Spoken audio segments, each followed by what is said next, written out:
I think I should probably bring him up, but I want to actually kill the room and make it so bad that no matter what he says, it's going to be gold. Ladies and gentlemen, Brad has been here for over 3 months with us. He comes in and religiously performs. He gets better and better. He's now an actually booked comedian. He's booking himself all over the place, and I'm really proud of him. And to know that he has come from Karman Bar blood and moving into greatness gives me great honor to present Brad Hutchins. Come on up, Brad. Yay! Oh, you're bringing that back? Absolutely. I washed my hands. Yeah, right. You figured that out, huh? That's the funniest thing you said. Wow, the stand. Just a second, guys.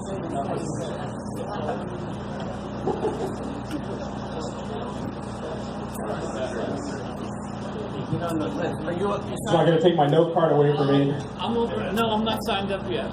All right, guys, relationship goal. Relationship goal. A printed certificate with a gold sticker on it would go a long fucking way, let me tell you. Let me break that down for you. The funny part of that is not the expletive in there that tells you how far it would go. Like, the funny part is the certificate. I don't know how many of you have gotten certificates for things through your life. I'll start when I figured out certificates were bullshit. And it wasn't 4th grade, because 4th grade, at the end of 4th grade, the last month, I got Citizen of the Month in Mr. Bullard's class. And of course, I get a certificate. It's got a gold sticker. It says Citizen of the Month. Very proud of it that summer. Had Mr. Bullard in 5th grade. In the first month of 5th grade, I got Citizen of the Month. This is when I realized it was bullshit. This is when I realized that Mr. Bullard was trying to send me a message. And the certificates were bullshit. And, you know, I was able to put that into words, 10, 15 years later as an adult, but I was always kind of leery of certificates. You get a certificate for something.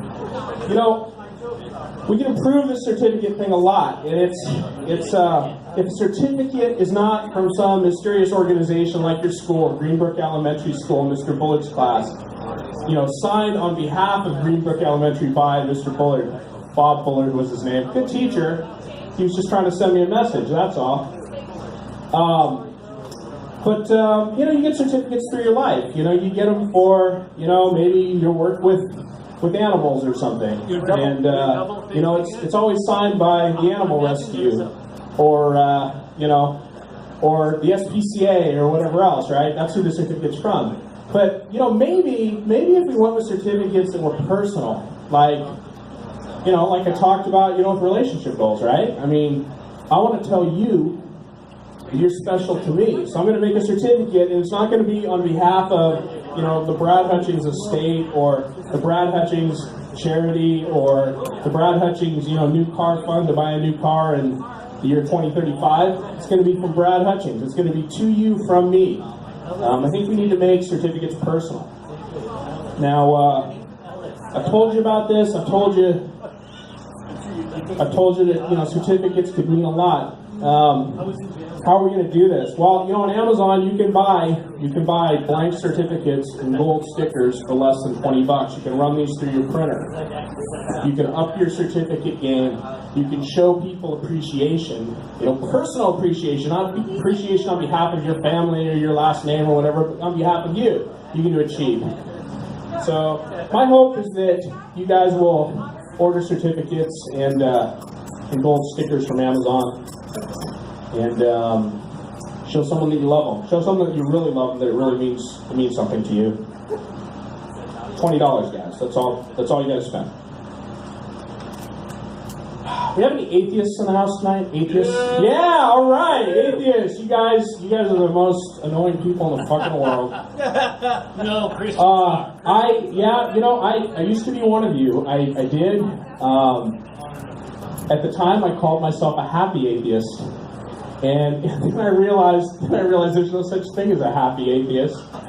You're not happy. So I realized I was not an atheist. Somebody once told me, Brad, you're not in our face enough as an atheist. Maybe what you are is you're really an apatheist, like apathy, like I don't care.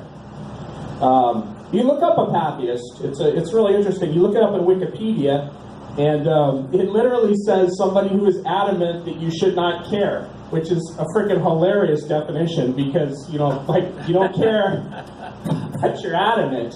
And I'm not adamant about anything. I think Wikipedia's got that wrong. I actually looked it up in Urban Dictionary today, and their definition was just doesn't give a fuck about the question of God. And that's really where I sit. You know who's more annoying than atheists? Vegetarians. I agree. So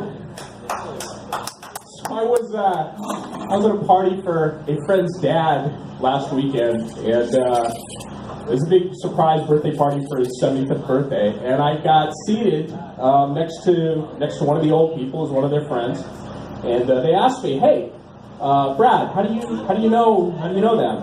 And I've just been a family friend for about 20 years. That's all. You know, they're great people. You know, really like them. Stuff. Oh, we know them from Yolanda's restaurant. And I'm like, oh, Yolanda's restaurant. I've heard the meatloaf there is amazing. And she says, well, we don't eat meat, and we don't eat chicken. And now we occasionally eat fish, and this went on for 10 minutes, a big lecture about why I shouldn't eat meat and the virtues of being a vegetarian and everything. Vegetarians are worse than atheists, that's the point. You know what's worse than vegetarians?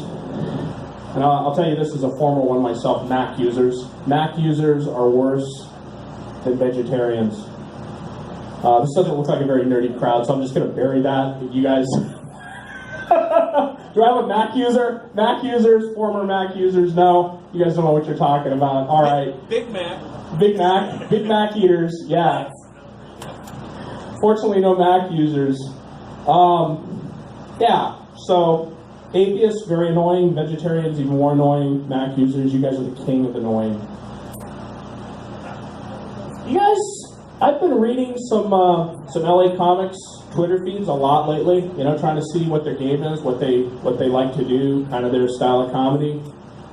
You know, because one day I want to break into this LA game. And I found this comic who's, you know, really pretty honest about her sets and her reactions and everything. And, you know, lately she's been complaining that she'll go and she'll do a set of, you know, 15 minutes of Trump jokes, and, you know, basically lots of people don't laugh anymore.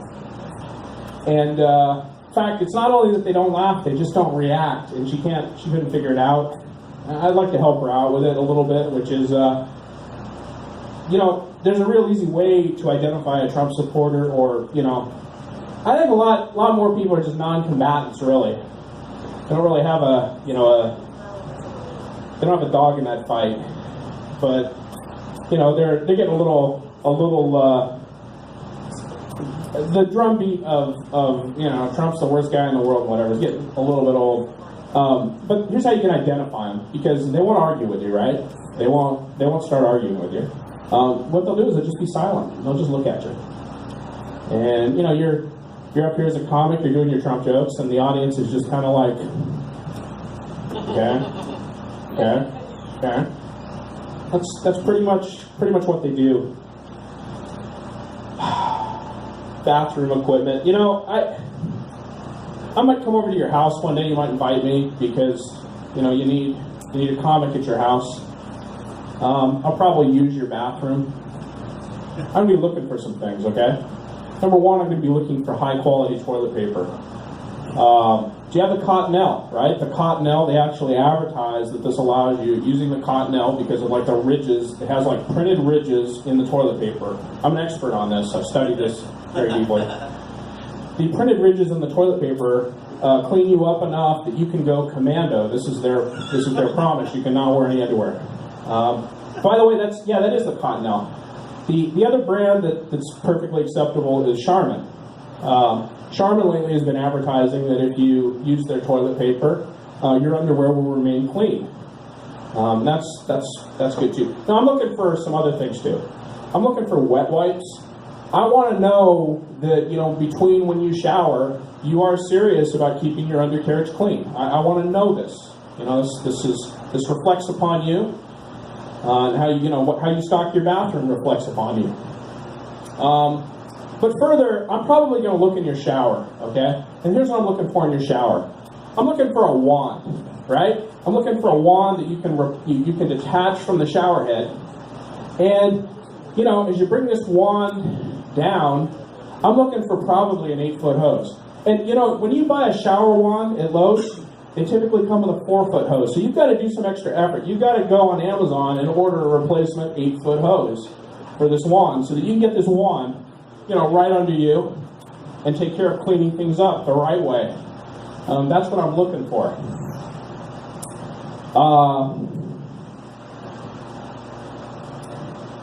Here's the thing, right? I know I don't look it. I'm 46 years old. I eat what you guys eat. You know, I know the problems that you guys have, you know, whether it's a little bit of indigestion, you know, a little bit of IBS, you know, maybe some full-on Crohn's disease. Look, I get it, okay? I understand it.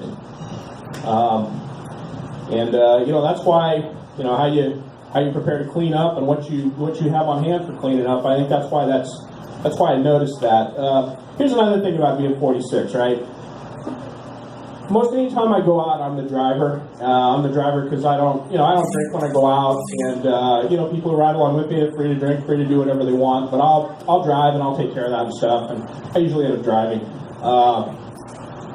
Occasionally I'll get in the passenger seat, but now this is a different motion for me when I occasionally get in the passenger seat, because I've got to go like, you know, I open the door and I got to kind of go like this to get in the passenger seat. Let me tell you what my biggest concern is when I'm doing this. My biggest concern is that I'm going to fart. And honestly, I don't really care about hotboxing you in your own car. This is not the concern there. My concern is that if I fart, there's a 1% chance I could crap my pants. Now, you guys are all listening to the second half of this set after the certificate and relationship goal stuff, and you're thinking, Brad, you've really gone out of your way to just try to gaslight us here. You know, make us wonder if we're good enough, if we do things, you know, up to par. What was that last joke? Because that's not gaslighting us at all. It's just you know, you can't get in the passenger seat. Okay. The gaslighting comes when I ask you for a ride home tonight. This is my time. Mark, thank you very, very much. James, excellent work on the sound. I love it. Watch the fan. I moved it. I try to come in sideways so I don't have to blind your cameras with my bald spot. Brad Hutchings, ladies and gentlemen, give me a applause. Nice job, Brad. You touched on a couple subjects. I had this boss. This boss said, "You know, Shelton, you remind me of the kind of guy that would sit down and take a shit and not look to see if there's any toilet paper." And I was thinking, how do you know? Oh my God, I never told him that. But he's totally right, because I'm always in a hurry, you know, run in there and do my thing, and it's like sitting there, looks, now I gotta scream out for somebody at the house. Mom? Katie? Jimmy? And you see a sock. Yeah, you use the sock. You don't care if it's your brothers or your sisters. Your mom's always complaining, I don't believe that the dryer seems to steal socks. Says, no, I've been wiping my ass with them. That's why they're disappearing. It's not from the dryer. I tell you. Oh, that's what you do with them. That's exactly what I do with them. The same thing happens in my house. Are you coming to my house when I'm not there? You're using my socks? I wish I had that one white sock with a brown stain on it. I bought flip-flops tonight. I have no socks on. Well, you have beautiful feet, though, too. I wear 2 pairs of socks, so nobody will ever see my feet. Okay, I got another real treat for you. Brad Hutchings is going to come back up, and I'm just going to play a little bit of music here, and he's going to let you know what he's thinking. Come get him, Brad Hutchings. Give me a keyboard check. What you doing? Situate. Got a little story to tell you about my dog Bosco. He passed away about a year ago. When Bosco was but a young pup, I adopted him from the Mission Viejo Animal Shelter. Yeah. And Bosco, he came home with me, and he had a bed, and he used to ride down the stairs on his bed. But then Then he got too big for his bed, so I bought him a new bed at PetSmart. Then one night, actually that night that I brought him his new bed, I left him in the living room in his bed. I went to make a protein shake. I heard a little rustling, and Mark started playing faster. I was making my shake, and I hear it get louder. And I come in, and Bosco has his bed, and he's fully humping his bed. I said, Bosco, stop! And he looked at me, and he fell on his side. And I looked between his legs, and it looked like he had a red cut-off femur dangling from between his legs. And I thought, oh no, oh no, oh no. I called my elderly neighbors across the street, Irvin Shirley. They were from New York. I said, Shirley, what am I going to do? She said, bring him down here. And they came through my garage, and I carried Bosco. I grabbed him by the arms, and I held him like this. And he had one leg here and one leg here, and like half a red femur that was dangling here. And I carried him down the stairs. And I got to the door, and Shirley opened the door, and she looked at it, and she said, oh my God, you've got to take him to the vet. So I opened the door to my 2001 Mustang GT with bullet wheels. It was quite the ride. I put him in the back seat. I said, Irv, get in the car. And we drove, you gotta start playing now, Mark. We drove really fast. We drove really fast on certain streets down to Mission Viejo Animal Shelter because there's an all 24-hour event right next door. And when we got there, we brought him inside. And I held him like this, but somehow it had all retracted. Bosco was okay. And I told the vet, and he said, you know, sometimes they do that. But as we turned to leave, a man came walking in holding a golden doodle just like this, just like I was holding Bosco. But this golden doodle, he had his leg here and his leg here, and he had the red half a femur dangling between. And I turned around and I said, he was just like that. And the vet said, you know, I see 4 of these a year, maybe 1 or 2, never 2 in a night. Let's go home and get them some rest. And that is the story of Bosco. Thank you, Mark. Brad Hutchings, ladies and gentlemen. Give it up for him. Bosco! What's up, Bosco? I cannot believe I tried this thing out. No, I think it's great you did, and I'm sorry about Bosco, but thank you for sharing that with us. Good night. We're